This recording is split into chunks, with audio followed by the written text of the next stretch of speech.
कि बड़ा नीक लागला बलम जी के बोलिया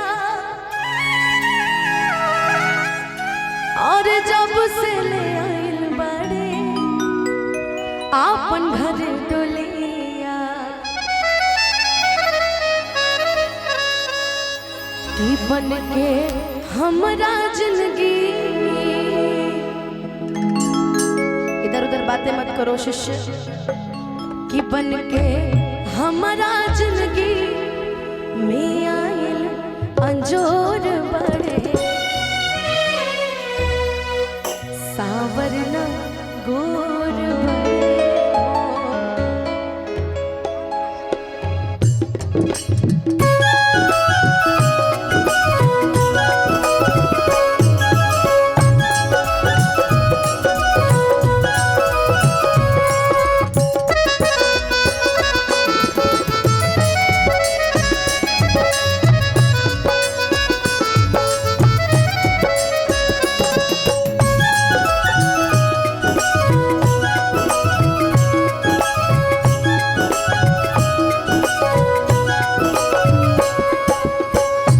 जैसन सोचले रहनी वैसन पियबा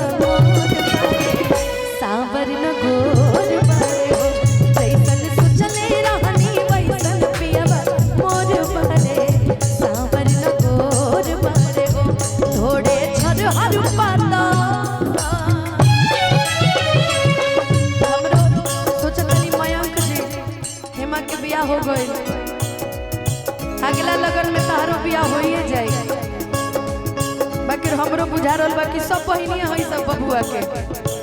हमरो बुझा रहल बा कि मयंके जी जैसन लड़का हमरा के मिलो। कि थोड़े छर हर पाता कि थोड़े छर हर पाता मोट थोड़े देखी बबुआ के मामा जी सीधा SBI बैंक से हमरा सामने आयल बने। उत्कर्ष जी ए उत्कर्ष जी एक जा कहाँ जात बड़ा करे जा निकाल है जी। चलिए मामा के बहुत सारा स्वागत है ना। कि थोड़े छर हर पाता कि थोड़े छर हर पाता मोट थोड़े सावर न गोर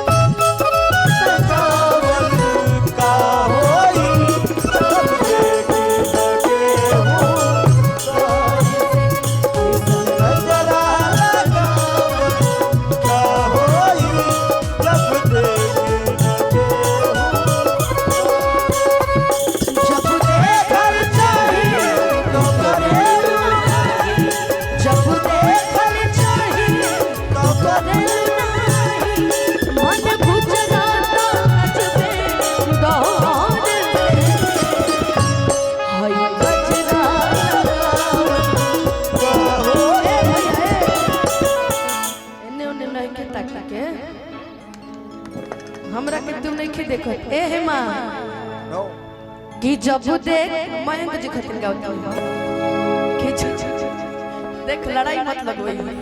कि जब देखल चाही हर तू करेला नाही आ दिल धड़कता बहुत जोर से हाय बिंदिया लगा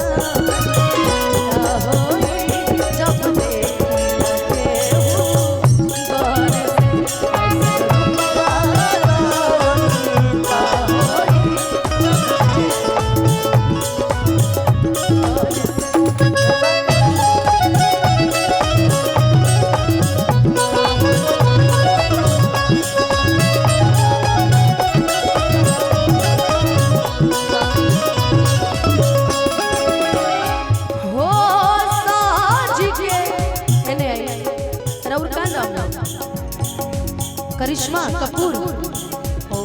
आपका खुशी जानता रहे माँ सूरजवा के मैं। आपका क्या नाम है? काजल। बाप रे बाप, धन्यवाद मामा। मामा लगे मामा ना, देखो हम सही पहचान लेंगे। आइए इधर आइए आप वाले। आपका दिल धड़काना, मेहंदी लगा के यूं शर्माना, प्यार आ गया रे, प्यार आ गया रे। हेलो, लाइन पे आते हैं कि साज के देखा बेटी पतो वाला रहन कैसे हुई। इतना बड़ बुजुर्ग बड़े सब हाँ तनी माथा पे आचार आचार धरे के बिया के बाद इतना हेमो सीख गइल बड़ी कि हाँ ससुरैती में कैसे रहल जाला। बाकी हेमत तन जल्दीबाजी को दिली बिया करे में कि साज के हर से जानिया पा जब गोरी बैठले हीरा हीरा हीरा आपन दे बैठे कि बाटे जुल्म जवानी, कि बाटे जुल्म जवानी चंदा के चकोर सावर न गोर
गोरखपुर की बहू की बड़ा नीक लागेला। अरे बलम जी के बोलिया